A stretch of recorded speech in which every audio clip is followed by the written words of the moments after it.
טוב, ערב טוב, בשם השם נעשה ונצליח. ערב טוב. ערב טוב. Ça va, Baba? Tu m'as l'air fatigué. On est ce soir le mardi 6 du mois d'avril et le 25 Kaf-E, déjà du mois de Nissan, Chaim Tovim ou Shalom. Alors ce soir, c'est donc acheté shiur par Eliane Amar Ayekara pour la skara de son papa, Perez Meslati, Bar Eliaou et Myriam, Alav Shalom, Roi Hashem Tenachenu Began Eden Elion. Shiur qu'on aurait dû faire demain matin, mais on le fait ce soir puisque la skara commence dès ce soir et que le mérite de cette étude, Bezrat Hashem, fasse monter son âme très très haut. C'est aussi le Yortzai, la skara, Bezrat Hashem, de Eliezer Georges Ben Aaron Ben Attar, c'est ça? Roi Hashem Tenachenu Began Eden Elion, Vechol HaShochovim Imo, Bichlal Arachamim Vasilichot, Vechen Yehi Ratzon Venomar Amen. Et Tov. Je devais avoir un autre numéro, mais ma femme ne l'a pas envoyé pour l'instant. Il est Matov Manaïm. On pensera aussi à l'élévation de l'âme de Georges Eliaou Ben Simcha Alice Mishpachat Ammar Alav Shalom. Dites-moi si vous voulez un shiur sur la paracha de la semaine. Vous voulez qu'on fasse ce soir, c'est pas prévu de faire un cours, ou sur les midot, des midot, 10 raisons pour lesquelles on ne doit pas se fâcher de la colère. Les midot, vous êtes tous pourris quoi, vous avez besoin de travailler les midot. Oui, c'est sympa, c'est sympa. Top, alors on va parler des midot en baya. On est dans la période des midot. Shane bat Fidja, Alea Shalom, Denis Simchabat, Lula Tzipora bat Zeligman Levi, Yehuda Semed Elusayad, Gérard Grulik, Chaim Aaron, Yosef Ben Esther, Yosef Ben Rachel, Huguet Chira, Chaya bat Ivan de Saouda, Myriam bat Simcha Zerbi, Michel Simcha bat Esther, David Eliaou Baruch Ben Marcel Michal, Sarah bat Nina Dada, Mesaouda bat Esther. Un bon zivoug pour toutes les bnot Israël ou Bichlalam, zivoug agoun pour Shira bat Merav, Shani Rivka bat Merav.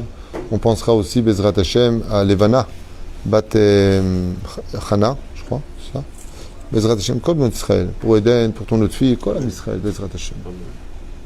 Tellement de noms à donner. Une grande réfoua shtema pour Yanaï Ben Esther, Sarah Tal bat Efrat, Miriam Oratimi, Ekdosha bat Aronim Machlouf Ben Sarah, Chaya Ruchama Esther bat Rivka.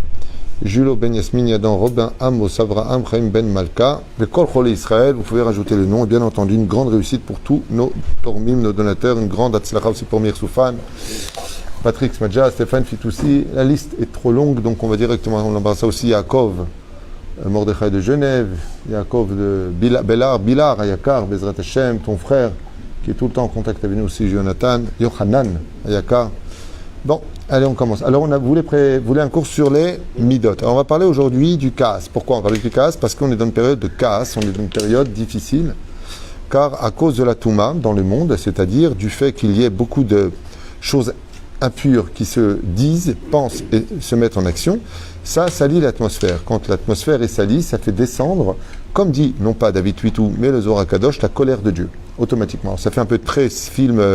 Sissi Bédémi, la colère de Dieu. Oui, en attendant, c'est ce qu'on appelle dans le langage plus doux, dinim metuchim. Et surtout que la période du Homer, c'est une période de din matouar, c'est-à-dire que la période que nous traversons, la période des élèves de Rabbi Akiva, pourquoi est-ce que parce qu'ils ne se sont pas respectés, boum, ils sont morts? Parce que ça s'est passé pendant une période de colère. Il y a des moments dans la vie, j'ai remarqué même quand tu fréquentes des gens, des moments dans la vie, tu viens les voir pour un truc pour lequel tu aurais pensé être certain qu'ils t'envoient balader, et puis ils étaient sur un bon jour.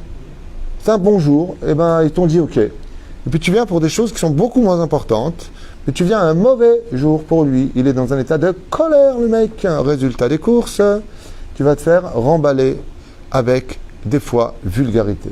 Pourquoi? Parce qu'il n'était pas dans un bon jour. Chez Dieu, grâce à Dieu, Baruch Hashem, il n'y a pas ces notions de bon jour ou mauvais jour. Le Créateur du monde est juste, il est droit, il est Dieu.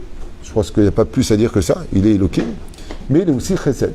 D'accord? Il y a des moments où Dieu se met en colère, c'est une mauvaise période, ça existe. Ça s'appelle le matin à l'aube. Dieu est dans un moment de colère. Il ne faut pas lui casser les pieds à ce moment-là.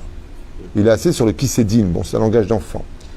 Mais il y a des périodes qui peuvent mettre en colère. Des fois, tu rentres dans un endroit et l'endroit va susciter chez toi de la colère. Un endroit qui a été mal fréquenté dégage dans l'atmosphère une ambiance qui peut s'habiller de façon très inoffensive sur la personne, que tu ne vois pas comme un virus, et boum, ça peut te mettre dans un endroit de colère. C'est pour ça que l'épreuve de Yaakov, c'était pas de travailler chez Lavan.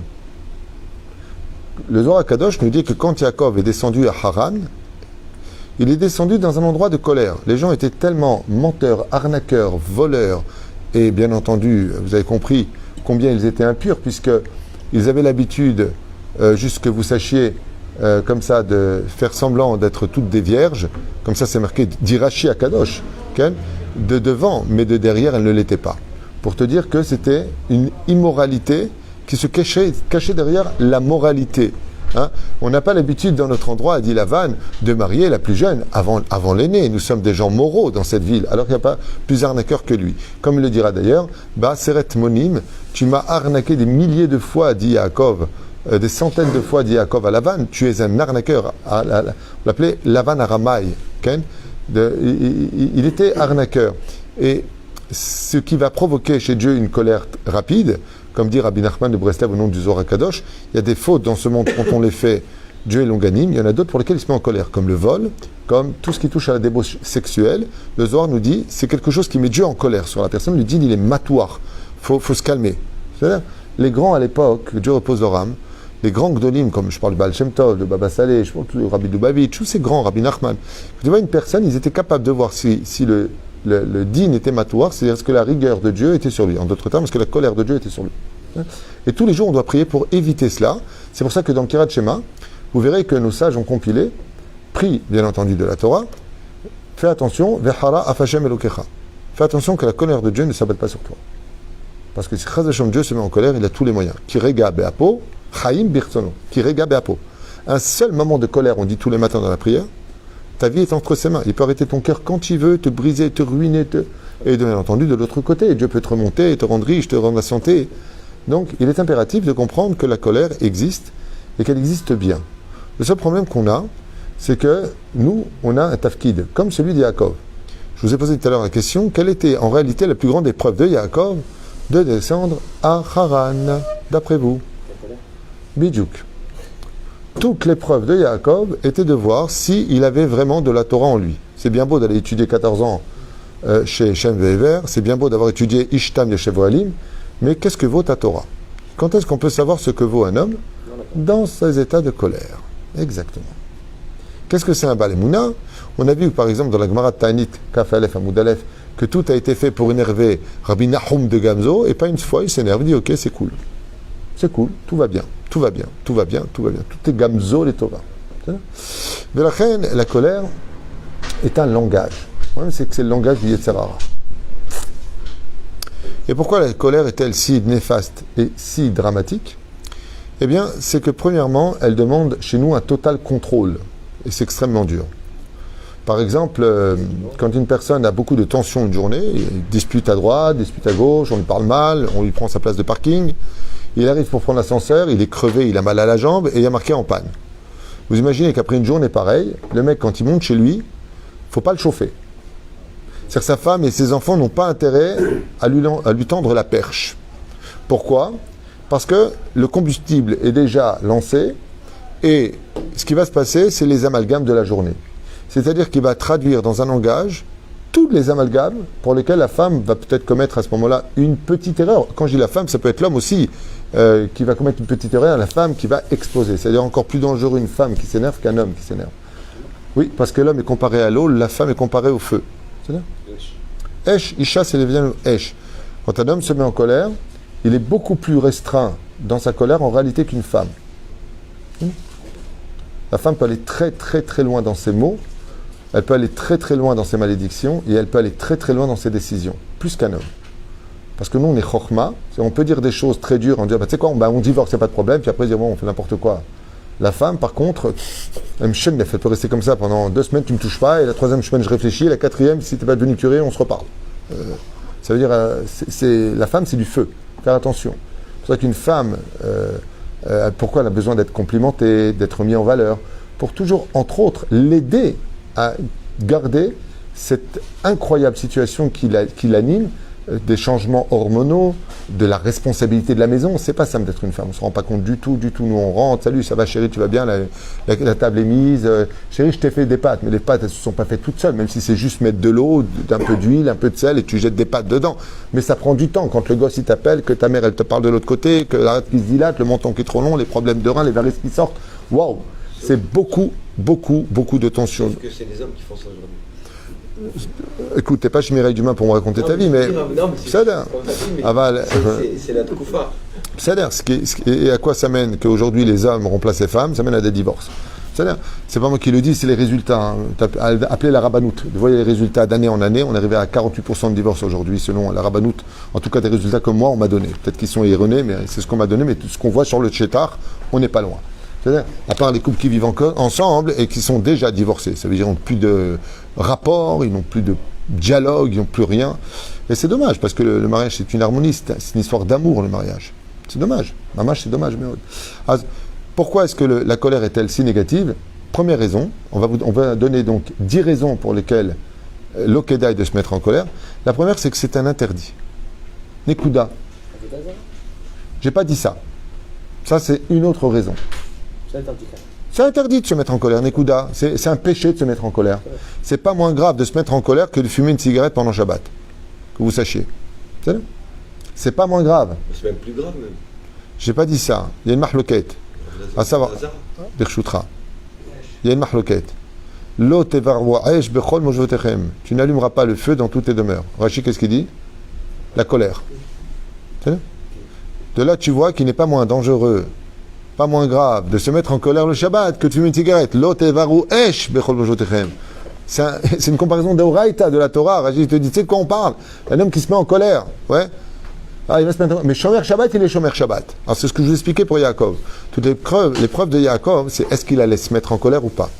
Qu'est-ce qu'on enchaîne lorsque... Par exemple, avec ta permission. Ah tiens. Pourquoi il se mettrait pas en colère?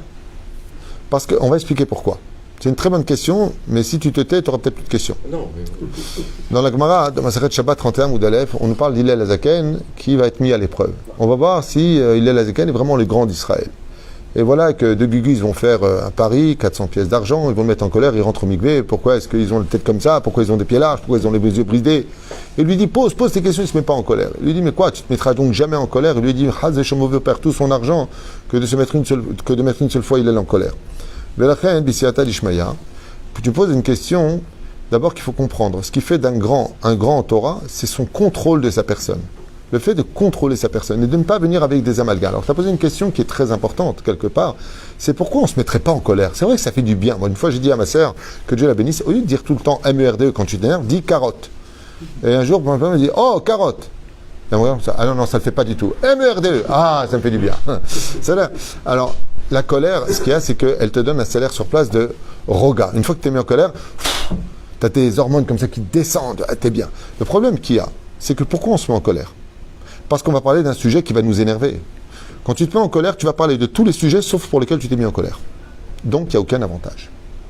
Deuxièmement, tu vas dire des mots que tu pensais, mais que tu n'avais jamais psychanalysé. Par exemple, un homme dit à sa femme, de toute façon, regarde, toi, tu ressembles, tu es devenue moche, tu es vieille, on dirait une vieille peau, tu es une ceci, tu es une cela. Après, il dit, non, mais j'étais en colère, je ne pensais pas ce que je disais. La Gemara lui dit, menteur. Menteur. On reconnaît un homme face à trois choses, son argent, quand il... Voilà. Kiso, koso, vekaso.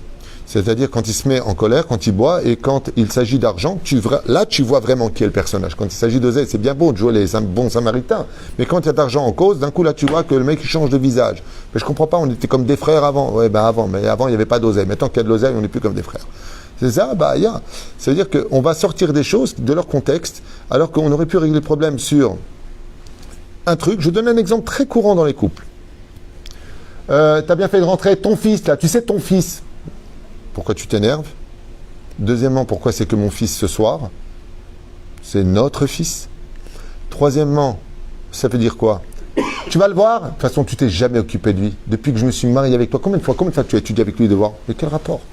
Attends, tu me parles d'un problème avec mon fils, maintenant le problème c'est moi? Voilà à quoi mène la colère. Donc, si on analyse bien les choses, et qu'on a un message à donner sous l'égide de la colère, que ça nous ferait du bien de « Ah, je me suis vidé. Ah !» Et après, zen. Ok, super, mais qu'est-ce que tu as réglé comme problème? Aucun. Tu n'as fait rien d'autre que de jeter de l'huile sur le feu. Donc, la colère retire toutes les objectivités du dialogue. De qui plus est, vont faire dire des choses qu'en général, on regrette tous d'avoir dit. Et si j'approfondis un tout petit peu plus à propos de la colère, c'est qu'un homme peut tout perdre avec la colère. Quand je dis tout perdre, y compris son propre mazal, sa santé, il peut même causer sa mort. Je m'explique. Voilà à quoi ça ressemble la colère. Que je meure à l'instant, sur la Torah, sur la tête de mes enfants, sur... Tu viens de jurer, tu viens de te maudire que tu meurs à l'instant. En disant cette phrase, tu viens de raccourcir ta vie de plusieurs années. Et on entend là qu'à l'âge de 54 ans, il est mort d'un infarctus. Makara, il y a juste 10 ans en arrière, il s'est maudit. Voilà. Tu me poses la question, ça fait du bien?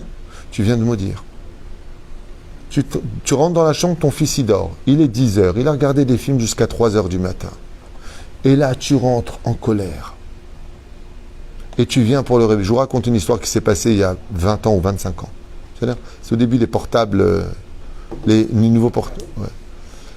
La mère est rentrée folle de colère dans la chambre. Et elle a hurlé sur son fils. Elle ouvre les rideaux. Ah, lève-toi, il y en a marre. Tu fais rien de ta vie. Elle était en train d'hurler sur son fils. Elle a continué à hurler pendant 7 jours après sa mort.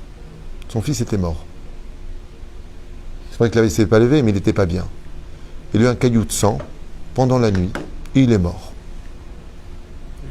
Jusqu'à aujourd'hui, cette femme me raconte que quand vient la ascara de son fils, elle maudit sa colère quand elle est rentrée dans la chambre. Et elle a dit un jour de l'enterrement, pendant les 7 jours, elle a dit, vous les mamans, quand vous rentrez en colère dans la chambre de vos enfants, d'abord demandez-leur comment ils vont. Ne faites pas à moi l'erreur que j'ai commise. Voilà à quoi ça sert la colère, à détruire. Elle était en train de hurler sur son fils qui avait fait un infarctus à 3 ou 4 heures du matin, seul dans sa chambre, mort, non marié. Et elle lui a dit quoi? Tu seras qu'un bon à rien. Qui c'est qui va te prendre dans le travail? Tu dors toute la journée. Ah oui, là il dort toute la journée. Oui. Baruch Hashem, tu es vivant. Comment tu vas? Tu veux mettre tes filines maintenant? Tu veux que je te fasse un petit déjeuner? Après tu parles avec lui quand il mange, quand il est bien. Tu vas construire une discussion. Tu vas créer quelque chose. Non! Je ne supporte pas, je ne veux pas, c'est à moi que tu parles. Moi, jamais avec la bave qui coule, tu deviens moche. Les yeux orbitaires. Les narines qui c'est. Le monstre du lion. En plus, t'es moche quand tu te mets en colère. T'as la chnana qui coule. Si on te filme et qu'on te remonte l'image, quand tu t'es calmé, t'as honte, tu fais mon Dieu, quoi, c'est moi ça? Ouais, c'est toi. C'est ce que tout le monde voit pendant ta crise à 2 balles. Donc, tu as toujours la même question, à quoi ça sert de s'énerver? Petit 1, aussi Issur Hamour de Oraïta. Petit 2, n'atteint absolument pas l'objectif de la discussion car la colère dévie absolument tout. On quitte tout. Petit 3, tu détruis aussi bien ton mazal, ta vie, que tout le bazar qui va avec. Je vous invite à d'autres réflexions qui sont citées dans le Mishkan Shiloh à propos de la colère, même si on a déjà fait 17 cours sur la colère.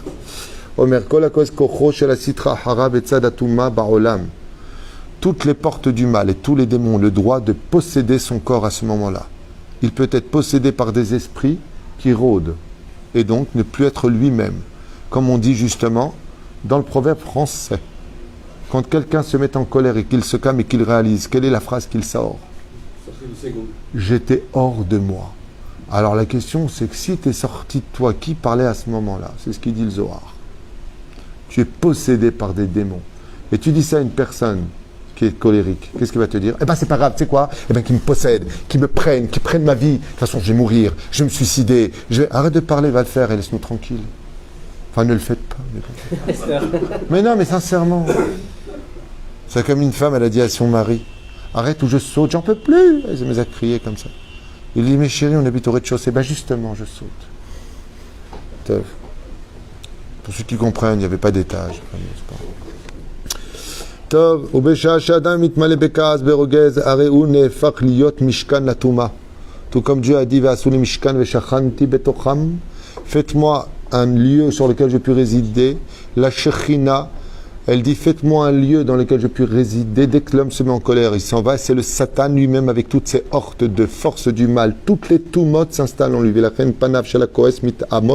Et c'est pour ça que celui qui se met en colère devient moche. Car en lui, il n'y a plus que son visage. Il se déforme des visages de ceux qui le pénètrent au moment de sa colère. Il ne devient plus l'élève d'Abraham, mais l'élève de Esav Aracha. Et Esav du Gainam a le droit de lui envoyer ses hortes pour le posséder et faire de lui son élève pour qu'il s'assoie plus tard Près de lui dans le Gehinam, Miskin Shaya Admoni. Et c'est pour ça que, pourquoi est-ce que quand on se met en colère, on devient rouge? Parce que Esav nous habite à ce moment-là. Ken? Donc on parle de la colère, l'isolatrie. Je vais y arriver. C'est quoi ça? C'est le numéro 2. Le numéro, donc on a fait 3, ça fait 5. Ok? Kol HaKoes Nershav Keoved Avoda Zara. Pourquoi est-ce que tout celui qui se met en colère, il est comme si qu'il faisait de l'Avoda Zara? Eh bien, c'est parce qu'il n'est plus lui-même et c'est le Satan qui le possède. Donc il travaille pour le Satan. Dès que tu te mets en colère, tu te poses la question. Comme des fois, tu vois des réflexions à table de Shabbat ou de Yom Tov. Arrête, c'est honteux ce que tu fais, c'est Shabbat. Ouais, de toute façon, t'es un bon à rien, t'es qu'un ceci, mais t'es juif, toi, mais vérifie ta mère. Et combien de paroles, parce qu'il a fait un issour. La question qu'on va lui poser, c'est juste une question. Juste une question. C'est toi, mon cher Rabbeinu, c'est toi, Dieu, qui a donné la Torah sur le Sinaï pour que tu te mettes tellement en colère? Parce que si tu veux faire la volonté d'Hachem, qui t'a permis de te mettre en colère? Qui t'a permis de l'humilier en public? Qui t'a dit que c'était comme ça qu'il fallait agir? Qui? Tu travailles pour toi ou pour toi, pour Dieu? Pour qui tu travailles? Pose-toi la question. Parce que si tu travailles pour Dieu, tu aurais dû lui sourire et lui dire, regarde, si tu peux juste par rapport à nous, moi ça me dérange. Pas une question de Torah, c'est juste une question de relation. Tu peux faire une réflexion gentille en disant à la personne, c'est pas exactement comme ça que j'aurais voulu les choses, ou le prendre dans un meilleur moment, ou lui donner la halachot à lire qui concerne le moment qu'il est en train de fauter. Alors bien entendu, il faut être très ferme, parce qu'il dire, attends, c'est parce que j'ai fait la faute que tu me donnes ça à lire? Pas du tout, j'ai ouvert par hasard, regarde, tu peux lui demander. Ou pire encore, que lui-même il ouvre. Ou mieux encore, que lui-même il ouvre. Ah ben, tu comprends ce que je veux te dire? Donc tu vois, pourquoi on dit Oved Avodah Zara? Pas parce que le dernier qui lui a demandé de se mettre en colère, c'est tout sauf Dieu. Hein? Il s'est mis en colère, puis Zara, il a fait détruire tout le peuple et Moshe est intervenu. Il a fait un très bon exemple du professeur Lévi ici présent, que Dieu le bénisse. Il dit, mais Dieu s'est mis en colère quand il a eu la faute du veau d'or. Nachon, regardez la colère de Dieu, la différence. D'accord? Je refais la scène. Attends, tu poses des questions. Attends, tu poses une question, je vais te répondre. Regardez, vous avez raison. La colère de Dieu. Vous avez raison. Moïse, pousse-toi, je vais détruire ce peuple. Tu as déjà vu un Dieu qui dit à Moshe, pousse-toi? C'est comme si que Moshe dit, attends, excuse-moi, tu passes pas ou quoi? Tu trouves ça que c'est de la colère, toi? La colère petite, c'est... Tu as déjà vu, toi, Dieu qui vient pour détruire dans une colère Sodome et Gomorrhe, que des homosexuels, que des gens qui coupent les jambes et qui sont horribles les uns avec les autres? Un endroit où le chesed n'existe pas, et Dieu il dit à Abraham, au fait Abraham, je vais aller détruire Sodome et Gomorrhe. Ah bon? Que les noms d'idiots, et pourquoi faire, dis donc? Il dit parce qu'ils sont mal comportés, la colère est montée jusqu'à moi. Ah, il dit, ah bon? Et mais attends, tu vas pas tuer tout le monde quand même, Dieu? Il dit, ben si, parce qu'ils sont pas gentils. Il dit, ah bon, peut-être il y a 50 sadikim. Il dit, je te promets, wallah, s'il y a 50, je les touche pas. Tout le monde. Imagine maintenant, 45, ok, 40, 20, 30, 20. Imagine, il y a un mec qui t'énerve dans un mariage à 500 personnes. D'accord? Tu viens pour te mettre en colère contre lui parce qu'il t'a fait un mal de fou, ok? Et j'interviens, et je te dis, Lévi, frérot, sur les 500 personnes, s'il y en a 10 qui ont été gentils avec toi, pardonneras-tu à ce pauvre cancre? Tu vas me dire, mais quel rapport? Quel rapport? C'est à lui que j'en veux, c'est pas aux autres. Ça, c'est de la colère de l'homme. Dieu, il est en colère contre Sodome et Gomorrhe.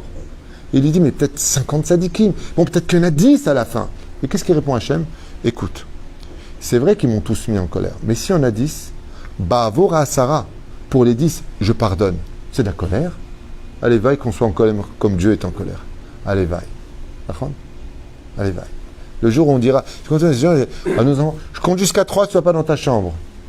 Quelqu'un, je compte jusqu'à 100. Jusqu'à 100. Chant. Je deviens marocain, moi. C'est ma chichi aujourd'hui. Donc, quand le roi David écrit dans le Télim, tu ne parleras pas avec un étranger, tu ne te prosterneras pas devant lui, tu n'auras pas devant toi. Oui. Et même s'il a de la Torah et des mitzvot à son insu et il est semé en colère, toutes les mitzvot qu'il a fait vont dans les mains du Yetzer Hara. Toutes les mitzvot, les tzedakot, l'étude de la Torah, à kol oler les sitra achra, dit le roi David, à propos de la colère. Et quand on lit d'ailleurs dans les Teilim, et toi le rachat, qui t'a demandé de parler de ma Torah? De qui Dieu parle, dit le roi David. Commentaire à propos de ce Teilim. Hein? Le rachat Amar Elohim. Et Dieu a dit au rachat, qu'est-ce que tu viens parler de ma Torah? De qui il parle? Non, il parle de celui qui étudie la Torah et qui se met en colère et qui sort de ses gonds constamment. Dieu lui dit à toi, toi parle de tout sauf de ma Torah. Il n'y a pas un plus grand chilul Hashem que ta colère. Midat hakaas harei ke'esh bo'eret belev ha'adam. On sait que la colère, c'est un feu qui vient. Donc une d'ailleurs des patentes extraordinaires pour éviter d'être kaasan, c'est de... Avant, la colère sort du cœur, vous avez compris, comme vient de le dire à l'instant, c'est un feu dans le cœur. La meilleure façon de ne pas se mettre en colère, c'est de ne pas prendre à cœur, réfléchir avec l'esprit. Ton enfant fait quelque chose qu'il ne faut pas faire. Tu prends à cœur, t'es foutu. C'est la colère qui va s'exprimer. Oui, de toute façon, j'en ai ras-le-bol après tout ce que j'ai fait pour toi. De toute façon, t'en as rien à faire de nous. Des mots, c'est mais t'as résolu quoi? Voilà, tu l'as dit, maintenant tu l'as descendu, il vaut plus rien, il est mort. Ça y est, tu l'as esquinté. Ok. Résultat, il a le choix. Ou il s'en va, ou il s'enferme dans sa chambre, ou alors il trempe dedans, ou il peut même en arriver à lever la main. C'est ce qui s'est passé dans notre famille cette semaine. Bagarre à Jérusalem, entre un fils et son père. Le père lui a fait des réflexions, ils sont allés faire la colère est montée, et le père a dû se protéger de son fils qui a levé la main, 14 ans le fils, violemment sur lui. Il m'a dit c'était impressionnant. D'ailleurs j'ai découvert que mon fils était très fort à 14 ans. C'est-à-dire, et qu'est-ce qui a amené à ça? La colère. C'est-à-dire, donc résultat, moi je pose une question, qu'est-ce que tu as réparé? Et je ne vous parle pas, bien entendu, du fils qui appelle la police ou la sœur qui appelle la police. Et on sépare. Je ne vous parle pas de tous ces dégâts-là. La question, c'est qu'est-ce que tu as réparé? Ok, tu veux te mettre en colère? Mets-toi en colère. Mais qu'est-ce que tu as réparé? Donc, pour pouvoir y arriver, il faut monter la colère à l'intellect. Ok? Chas v'shalom, c'est-à-dire, qu'est-ce que je peux faire pour t'aider maintenant? Le but, c'est de t'aider. Tu as pris cette direction-là. La vie est une école. C'est ce que tu veux. C'est ce que tu... Moi, mais quand mes enfants me disent, papa, moi, je veux faire ça, je dis, regarde, bah, les conséquences vont être les suivantes, mais il n'y a pas mieux que son expérience. C'est ce que tu veux. Moi, je ne te conseille pas. Quand tu as un enfant qui a un certain âge, tu ne peux pas lui dire va dans ta chambre ou fais ceci, cela. Qu'est-ce que tu vas lui dire? Il gagne plus que toi, des fois, aujourd'hui, ton gosse. Tu vas lui dire. C'est-à-dire. Et quand tu lui dis, dis-moi, tu peux payer une facture, tu vis ici, tu dis pourquoi je t'ai demandé de me faire? Tu réponds, ah, vas-y. Allez. Et après, tu lui dis quoi? Ah ouais? Eh ben, casse-toi. Ben, tu ne me reverras plus. On sait qu'un fils peut tuer un père, mais pas le contraire en général. Dans cette génération, tout est possible. Donc quoi? Ton fils peut très bien se prendre un appartement et dire goodbye, tu ne le vois plus jamais. Nous, après, qui c'est qui souffre? Toi. Nous. Ma tikanta. Qu'est-ce que tu as réparé? Matikanta. Et la Torah nous le dit. Tout celui qui étudie Dieu à la chôte. Et après, qu'est-ce qu'on dit? Non. Réfléchissez. Altikre banaïr. Vous avez les deux mots d'éducation. N'appelle pas mon enfant et la bonaïr. Comment construire ses enfants? Altikre banaïr et la bonaïr. Vous savez combien de fois j'ai été mis face à cette épreuve par rapport à certaines décisions de mes enfants? Combien de fois? Papa, je vais dans la voiture. Papa, je vais voir la voiture. Hey, stop! J'ai dit à mon fils, que Dieu le bénisse et que Dieu le protège, comme tous les enfants d'Israël. Mon fils ne fait pas le permis moto. Il a fait le permis moto, le grand. Il a 26 ans, il fait ce qu'il veut. Mon fils n'achète pas la mobilette. Où le dit? Tu as la voiture, tu n'as pas besoin, même pas pour les déplacements. Bon, je te comprends, moi aussi, j'ai toujours été en moto, j'adore la moto, c'est une passion. Alors, promets-moi une chose, fais attention aux autres. Il m'a dit, papa, on dit fais attention à toi. Je dis non, toi j'ai confiance. C'est aux autres que j'ai pas confiance. Je te promets, papa, je ferai attention. Ah, maintenant que tu prends la moto, je vais être obligé de prier maintenant 2 fois pour toi. Je sais pas. Tu venais ma chiou. Altikre banaïr et la bonaïr. Tous les matins on le dit. Quand tu as des enfants, moi je vous pose une question, on parle des enfants en 2 secondes, je fais une parenthèse, je les ai mis vraiment 2 secondes. Quel âge tu as? 47 seulement, tu fais vachement plus. Et toi? Non, sincèrement, on a 47 ans, moi j'ai 54 ans, toi tu as 75 ans moi. Dans quel âge tu as toi? 65, bien là. Un cher 26.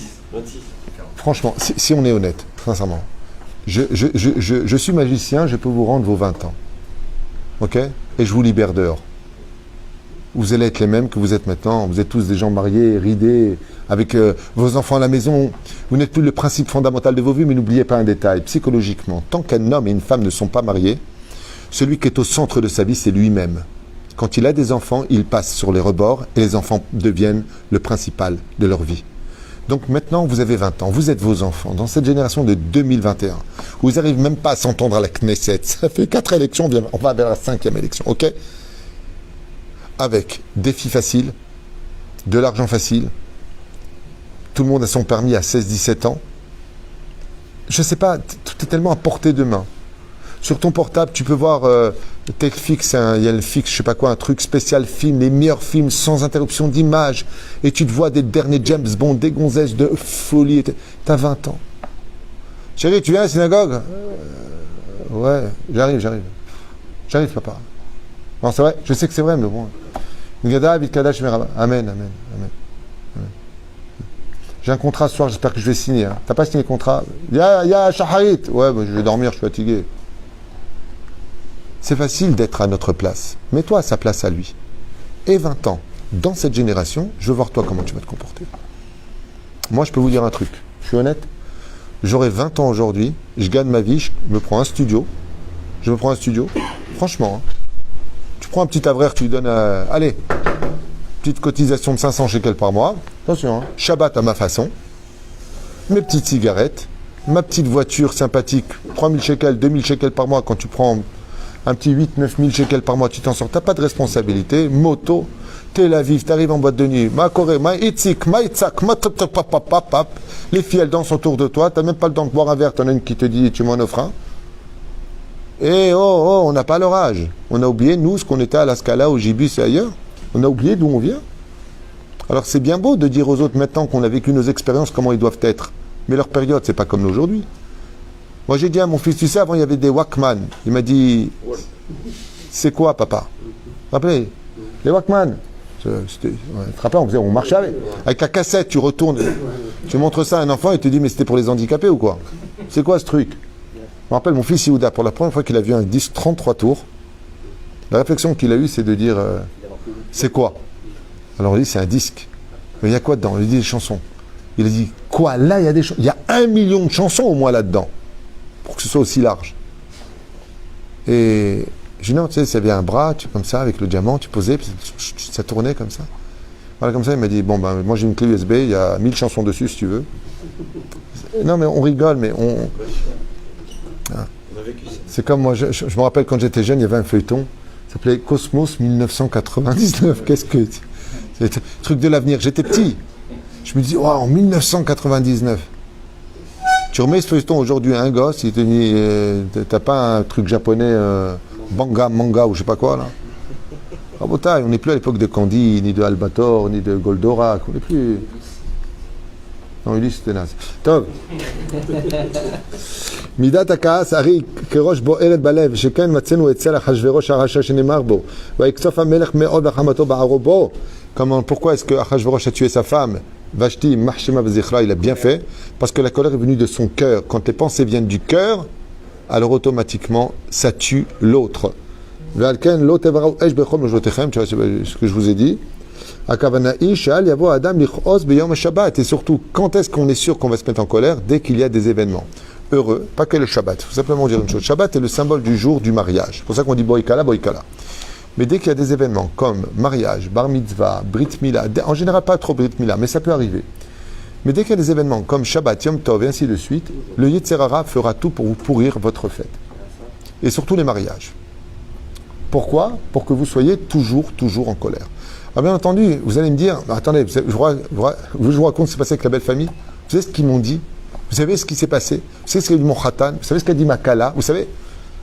Comment ne pas se mettre en colère? T'as tzodek. C'est pour ça qu'il faut travailler ça tous les jours. Et prendre, maintenant, qu'est-ce qui est ressorti de la colère? Eh bien, sur la Torah, je ne viendrai pas à la choupa. Et le premier à être venu, c'est qui? Ce sont ceux qui ont juré. Maintenant, tu as juste un problème, c'est qu'en jurant et en ne faisant pas ce que tu as dit, oui, eh bien, la punition, c'est perdre une personne de la famille. Tu as fait un éder, bejvoa, hamoura. Ok? Sur la Torah, je ne viens pas à la choupa. Eh bien, tu sais quoi? Tu te marieras sans moi. Aucun enfant, vous allez au mariage de votre sœur. Magnifique. Tu l'as dit, tu es heureuse, tu rentres dans la chambre, tu claques la porte. Cette pourriture, et ce qu'on a fait, de toute façon, elle n'aura pas de mazal. Elle va divorcer. Combien de malédictions?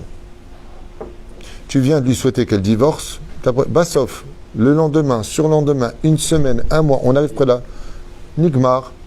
Chérie, je suis belle comme ça. Oh, t'es la plus belle. Ce sera le plus beau mariage de la famille.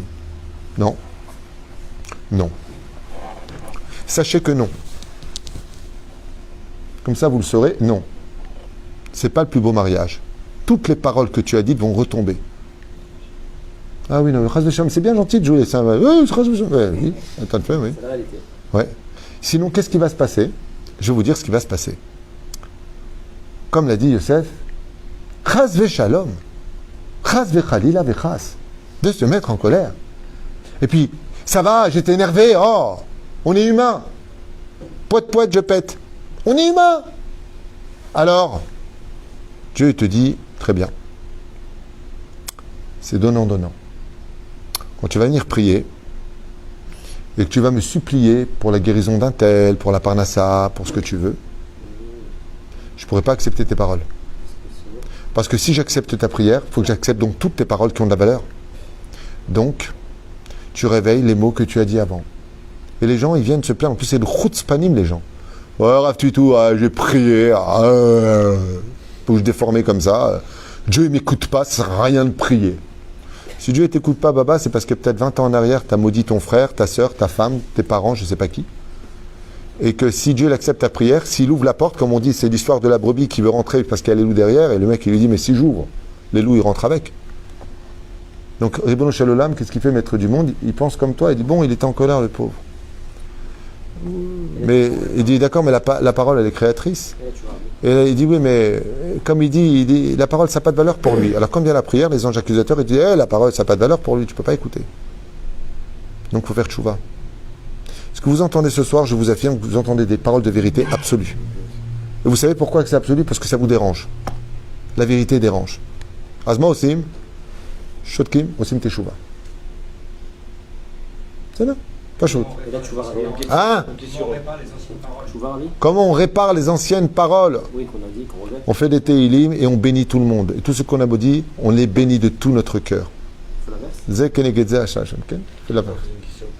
Yiratzon que tu aies des enfants, Yiratzon que tu te combles. Tu restes, tu dis pas que tu Yiratzon que mauvaise bouche. Yiratzon que tu divorces jamais. Non. Yiratzon que tu sois toujours marié. Faites, on rigole. T'aimes le dim mazé. Il est la zaken parce qu'il a dit Elo, parachat Shmini, Habemot Ateorot, Velo, Habemot, Shenena Teora. Parce qu'il a dit ça, il s'est fait remarquer, il a dit Zé Yegdol Ador. Achen, Rabotet, Tizaru à la paix. Ken? Il a dit que on n'était pas la même personne quand on se en colère. Ouais. On watch tout. Ouais, mais ça, c'est ce qu'on a dit dans la condition d'en haut. Et alors? Donc c'est pas nous-mêmes. Et donc? Donc après, quand on prie, etc., c'est pas Pas fautif, quoi, excusez-moi. Et alors? Donc, celui qui s'est mis en colère, c'est une personne qui est autre que celui qui prie. Donc toi, tu racontes l'histoire du voleur qui a fait une banque, il se fait arrêter par la police, il dit, écoutez, c'est Warshtout qui est rentré en moi, c'était pas moi. Qu'est-ce que tu racontes? Qu'est-ce que tu racontes? Tu ne vois pas l'histoire de la femme qui a trompé son mari, il lui a dit, ouais, si tu aurais été plus présent, je t'aurais pas trompé. C'est vachement un argument béton armé, je trouve. Mais ça, je t'y hôtel. C'est vrai que le mari est pour quelque chose, mais il n'est pas responsable de la Avera. Justement, ce qu'on te reproche, c'est d'avoir quitté ton corps pour laisser quelqu'un d'autre rentrer. Ça s'appelle Avoda Zara. C'était le Tnaï numéro 5-6. Vous voulez pas, parce que j'ai un rendez-vous. Des questions? Oui, bah oui, vous avez le problème, c'est que vous avez que des questions. Non. Alors, une colère contrôlée, est-ce que ça peut exister, qu'elle soit positive? Oui. C'est les seules colères qui sont permises. Mais on va parler après de la colère positive, si vous voulez, à la fin. Par exemple, il y a des enfants avec qui le côté un petit peu phlegmatique. Phlegmatique? Non, flegme. En tunisien, c'est tellement plus clair. Dambered. Voilà, tu vois, c'est plus clair. Hein, le côté dambered, le côté un peu trop froid, un peu trop nonchalant dans l'éducation, ben, ça ne le fait pas avec l'enfant. Des fois, l'enfant, il a besoin de midatadine. Ça dépend de l'éducation de l'enfant. Il y a des enfants qui comprennent avec la douceur, et d'autres qui comprennent avec la dureté. C'est là. Alors, si je joue au rôle de celui qui me met en colère, c'est Besséder. Le problème de jouer au rôle, c'est qu'on finit par se mettre en colère. Mais si par exemple, on va, comme dit le roi David, celui qui éloigne de la main gauche rapproche de la main droite. Hein? Donc, Inematov Manaim. La colère, elle a aussi des moments positifs. C'est-à-dire que quand il y a des choses qui se font, et qui touche à la divinité, à Dieu, à la Torah et les mitzvot, et la personne se met en colère, alors d'un côté, il sera récompensé parce qu'il a eu mal, parce que la colère est une expression de la douleur ressentie à l'intérieur, d'un mal de vivre, si vous préférez, au moment où c'est fait. Mais de l'autre côté, ce que ça peut engendrer, c'est sa perte. Pinchas s'est mis en colère parce que l'honneur de Dieu était mis en cause. Il a été récompensé. Venatetelo beriti shalom. Et lui, Hanavi, Zachor Letov, s'est mis en colère. Mais sa colère a fini par réellement rentrer dans un jeu de colère absolue, puisqu'il a critiqué les enfants de Dieu. Dieu lui a dit, tu seras puni. Et encore une fois, tu rentres dans une synagogue. Maintenant, tu dis, Tov, Rabotai, s'il vous plaît, un peu de checkette, c'est une bête à Knesset, on n'est pas à la bourse. On vous a déjà dit 100 fois, ne pas parler, ne pas parler, ne pas parler. Et puis, tu en as encore 2 qui parlent. Puis là, tu dois te poser la question, est-ce qu'il fait parce qu'il se moque de toi en tant que rave, ou est-ce qu'il fait parce qu'il en a à faire du kavod? Donc tu vas leur discrètement. Des fois, moi, ça m'est arrivé 2 fois ici, en 13 ans avec vous, quand les gens parlaient, qu'est-ce que je fais? Bon, vous savez que je suis un peu blata, donc j'ai pas de problème. Moi, je me lève de ma chaise, je vais m'asseoir près de la personne. Je fais lever, je dis, tu peux me laisser ta place 2 secondes? Et je m'assois, je fais ça. Alors les gens sont un peu gênés parce qu'ils me voient à côté d'eux et je fais ça. Maintenant, je peux se rappeler ça, je vous parle de ça il y a 8-9 ans. 2 nouveaux qui étaient là, à qui j'ai demandé plusieurs fois de se taire, ils ne voulaient pas se taire. Donc je me suis assis près d'eux et je fais comme ça. Alors il me regarde, Rav, il y a un problème. Je dis, écoutez, comme ça fait 3 fois que je vous demande de vous taire discrètement entre nous, tu vois, et que je vois que vous n'arrêtez pas, je me suis dit, punaise, ça doit être hyper intéressant, je ne voulais pas rater un morceau. Non, excusez-nous, Rav, mettre Mechila. Je peux aller m'asseoir? Je ne vais pas revenir?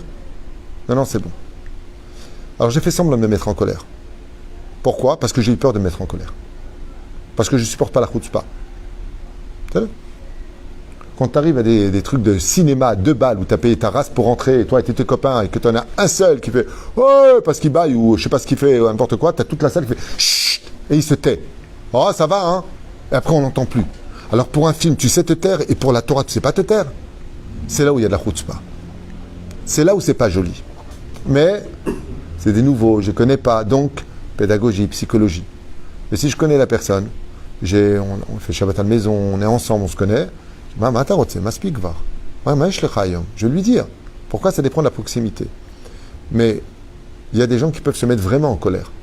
Comme le Rav Ovadia, une fois, s'est vraiment mis en colère. À propos des élections, il s'est mis en colère des gens qui donnaient leur voix à la gauche. Il a dit, mais vous allez leur permettre de faire du mal à la Torah. Cette colère-là, elle est positive. C'est pas son honneur à lui dont il s'agit. C'est l'honneur de la Torah. Et il avait tapé, il s'est même mis à pleurer. C'était l'année où il avait promis que celui qui voterait chasse irait au Gan Eden. Il n'y a que le Rav Ovadia qui peut promettre une chose pareille. Nous, jamais on ferait une chose pareille. Moi, si j'ai à quelqu'un, tu votes chasse, le maximum, je dis, tu tireras à la chasse. Ça marche toujours? Hein? Je vous dis simplement que la colère, quand elle a l'honneur de Dieu, mais uniquement l'honneur de Dieu, et qu'on le fait selon le principe, mais qu'est-ce qu'il a fait? Il s'en est pas pris à quelqu'un de spécifique. Il n'a pas en généralité. Personne ne s'est senti visé. Qui pouvait se prétendre autant aimer un juif que le Rav Ovadia? Qui peut se mettre à sa cheville dans l'amour du prochain? Le Rav Ovadia, quand il entendait qu'un juif qu'il n'a jamais vu de sa vie, il a été pris en otage, il ne mangeait et ne buvait que quand il était libéré. Vous le faites. C'est facile de dire, ouais, comme ça, il parle au rabbin des juifs. Mais fais ce qu'il fait, lui, pour un juif. C'est ça? Donc, on va s'arrêter là, parce qu'il y a encore... Je ne voudrais pas gâcher l'autre moitié du cours. On va le faire en 2 fois. Parce que je vois qu'en plus de ça, vous avez beaucoup de questions. Bli Neder, demain matin, on fera le tome 2. Parce que je voudrais en même temps expliquer avec l'aide d'Hachem qu'est-ce qui permettrait à un homme de sortir de cette dimension et combien le pire ennemi de la colère, ce sont les amalgames de nos vies. Je voudrais vous donner un joker. On ne sait jamais si demain je suis absent, on ne sait jamais. Je suis là, mais on ne sait jamais. Parce que c'est un langage qui est très très important et qui vaut beaucoup, vraiment beaucoup. Cette colère dont on parle depuis tout à l'heure vient d'une chose qui peut nous prévenir. Parce que la colère tape toujours dans le dos. C'est-à-dire, elle ne nous prévient pas, elle monte d'un coup. Qu'est-ce qui nous mène à la colère? Qu'est-ce qui est un symbole très significatif qu'on va se mettre en colère quand on commence à se plaindre? La plainte, c'est l'histoire du chien qui grogne avant de mordre. Tu sais, le chien, quand il grogne, il fait arrrr, arrrr. Après, il mord. Ok? Je sais que je l'ai bien fait. Ouais. Je sais faire le chat aussi, hein, si vous voulez. Ah, je m'appelle Twitou, t'enlèves le i, t'as compris, hein. Donc, résultat, quand tu vois une personne qui se plaint, de toute façon j'en ai marre, de toute façon ça c'est pas bon, de toute façon ceci, de toute façon celui-là, automatiquement, elle engendre des escaliers. Le podium, c'est la colère absolue. C'est pour ça que je vous avais conseillé un jour un jeu. Ça là ? Dans la vie des couples, c'est super à faire. Le premier qui perd paye 100 shekels à l'autre. C'est par jour, compter jusqu'à 10 plaintes. Si celui qui perd, c'est celui qui s'est plaint 10 fois. En général, vous allez constater qu'au bout de 2 heures, vous les avez déjà atteints. On se plaint de tout, tout le temps. Et cette notion, vous savez qu'une des choses que Dieu déteste le plus au monde, c'est les gens qui se plaignent. Je sais que vous allez me dire, ouais, mais attendez, t'as vu ma situation ? À Tatsodek, je ne dis pas le contraire. Mais il y a une réponse à ça qui dit, Dieu ne met pas une personne dans une épreuve dans laquelle il ne pourrait pas tenir. Alors, encore une fois, moi je ne suis pas Dieu. Moi je vous mettrai pas spécialement à l'épreuve. Dieu, il sait ce qu'il fait, il vous aime plus que moi, je vous aime. Alors, sachez que le fait de constamment se plaindre. Deuxième chose qui mène un homme à manipuler sa colère jusqu'à l'exploser, c'est la critique.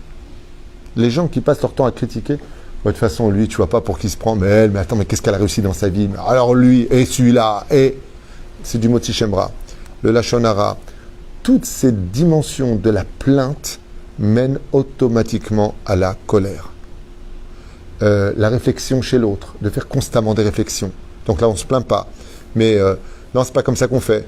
Non, tu sais pas faire ça. De toute façon, c'est ce que tu as fait, c'était naze.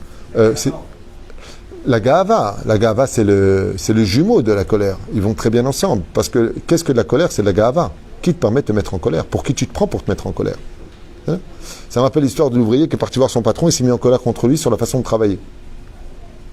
Le patron l'a regardé, il lui a dit, avec un sourire, c'est pas énervé, il lui a dit, ok, t'as fini, tu peux aller travailler s'il te plaît ?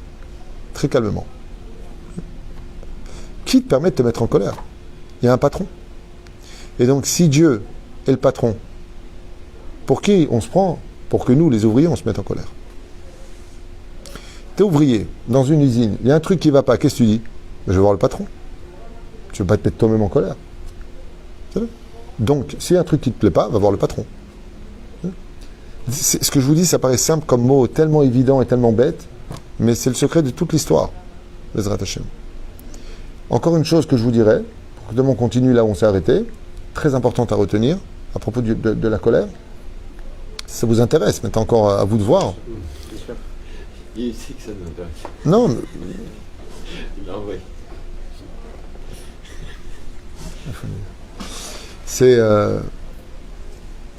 C'est tout simplement apprendre à se taire. Ça veut dire que quand vous rentrez chez vous, ou quand vous allez voir des gens qui vont vous énerver, il y a des relations qui sont toujours tendues. Entre un père et sa fille, entre un homme et une femme, entre les beaux-parents. On peut trouver très facilement, même entre deux frères, ou deux beaux-frères, ou deux belles-sœurs, une situation où rien qu'en rentrant, l'atmosphère est déjà tendue. D'accord ? Apprendre à se taire. Ça veut dire faire la tronche. C'est-à-dire que je sais que si je parle, je ne vais pas pouvoir me retenir.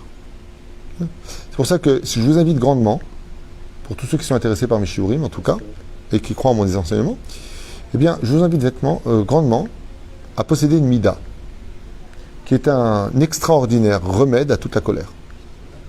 Ça s'appelle, non pas la chariade, faites très attention, ce mot-là est péjoratif, négatif et insultant. On ne sait plus charrier, parce qu'on fait du mal aujourd'hui. Mais c'est d'abord de l'humour. L'humour, c'est un extincteur de la colère. On manque de beaucoup d'humour. On prend tout à cœur.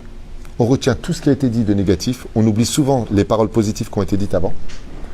Et on va retenir que ce qui va nous mettre dans cet état de sérieux, alors qu'on aurait dû faire preuve d'humour. Très souvent, si dans un état qui en général nous aurait mis en colère, si on avait tout simplement eu un tout petit peu plus d'humour à ce moment-là, on aurait fait rire tout le monde et on aurait gagné un point en or dans le ciel.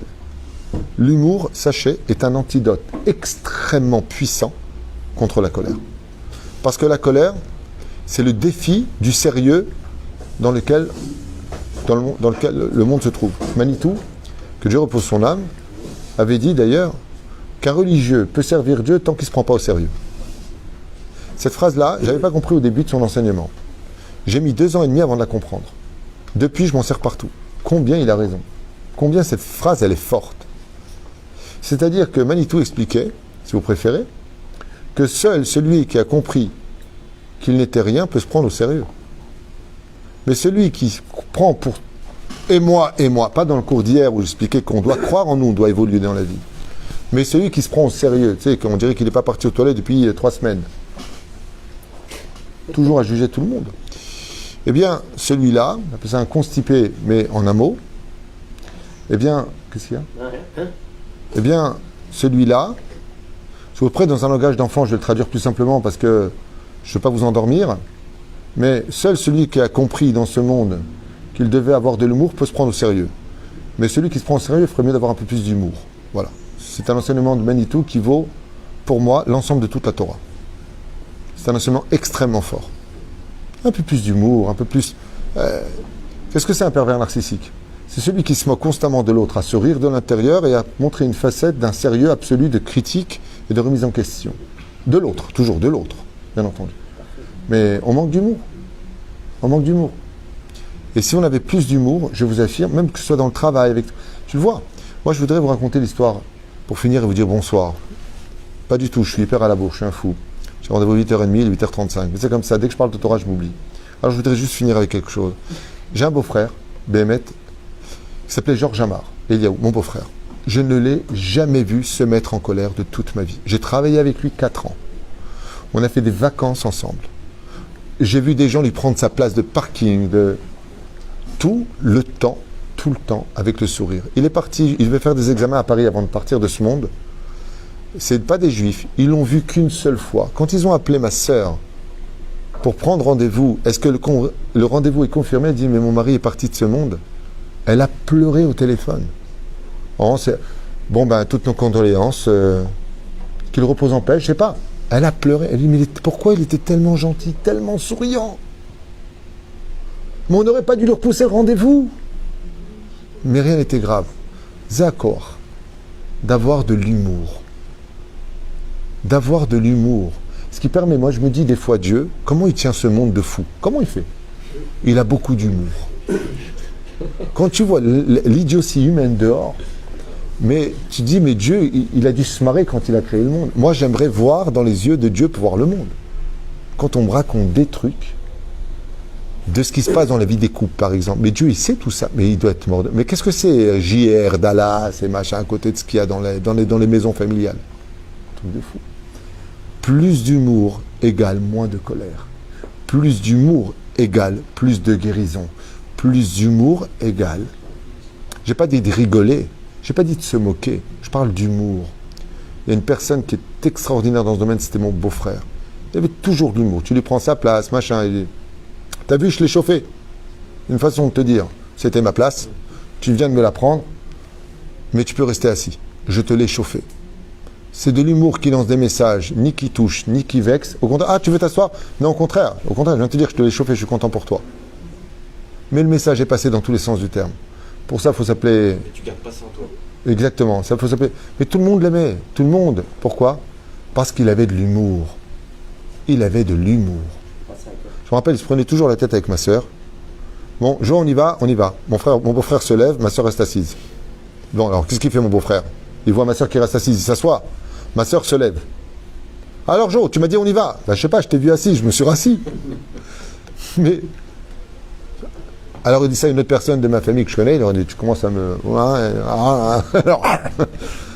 Plus d'humour, Rabotaï. On se voit demain pour la suite du shiur. Toda Rabba. D'accord.